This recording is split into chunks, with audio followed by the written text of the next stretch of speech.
Now, I really don't like bugs. But it's hard to deny that this ship is a work of art. All the articulating pieces and just that general design, even the fun clicking and chirping sounds it makes. It kind of grew on me. I remember when I first tried flying this ship, I was so disappointed in how poorly it performed. So I chose not to buy one. But as soon as I heard about the update that they were going to do with 310, I jumped on it. I mean, look at that. It's gorgeous. And I know the bad rep it gets for having just a giant head-on profile, which is true. But it's not a solid profile. There's lots of holes. And this was my first chance to take her out. Testing her with the new flight mechanics and to see if her upgrades really helped. In this first battle, I overclocked my rhinos, which I quickly realized was a mistake based on how quickly they overheat.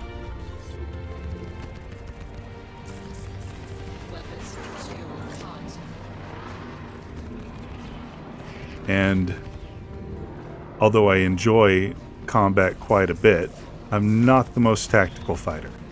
I tend to jump head in, and that's gotten me into some trouble sometimes, even with NPC pirates. So, through the course of this video, I spend most of my time just running at the opponents.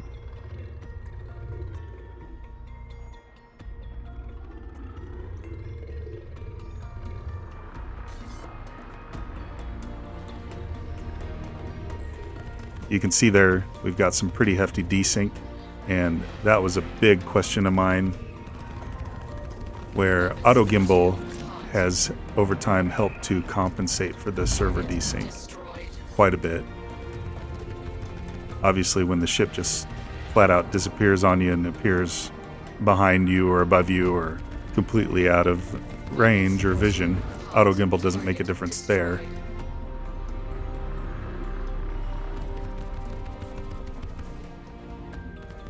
But I was very curious to see how the new fixed weapon mechanics pay off.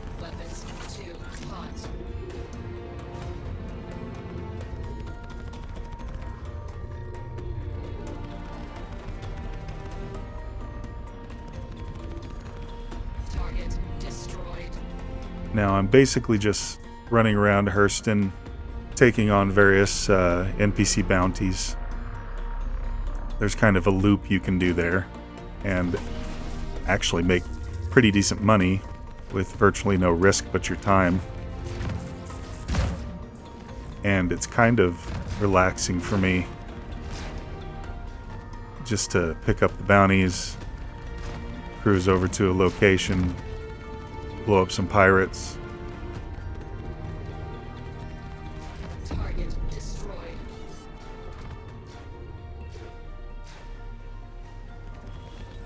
They're typically not very challenging.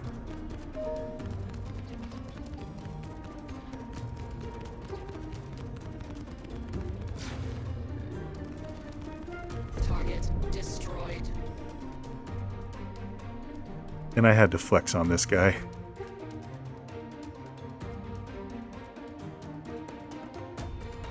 Now, I do also very much enjoy hunting down player bounties. Obviously, they tend to be, not always, but a lot of times, much more of a challenge. Usually the hardest thing is just tracking them down.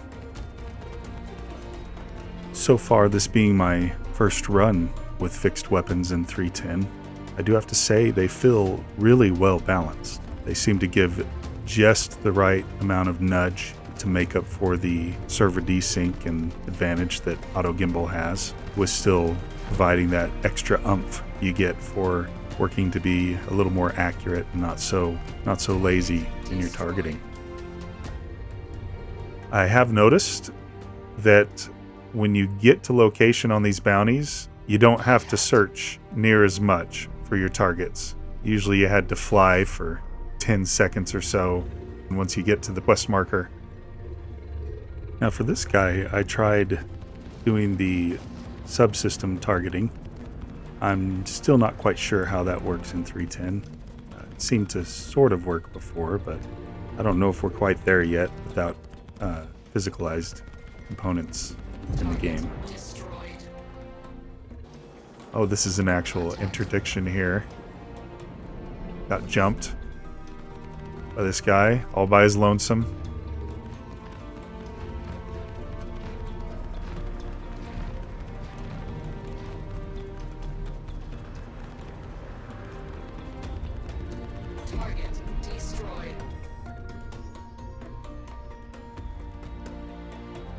One thing to note is that I am based out of the Rocky Mountain area of the United States, and I am playing on a European server. So that could be adding to the amount of desync that I'm experiencing, or just plain latency going across the ocean.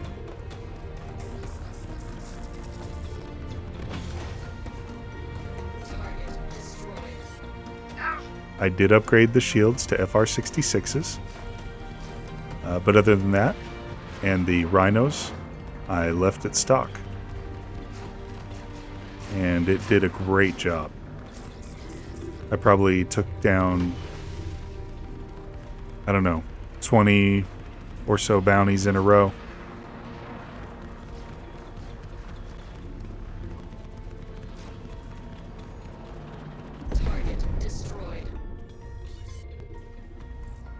I will say these guys in the little Origin M50s are faster and tiny, and you add a little desync in there and they're still a pain in the butt to get. So in conclusion, I am very satisfied with the performance of the Khartu-Al. The improvements in the flight model, the toughness of the ship, and the performance of fixed weapons have made an incredible package. Most important of which is its maneuverability. This has been Shausen.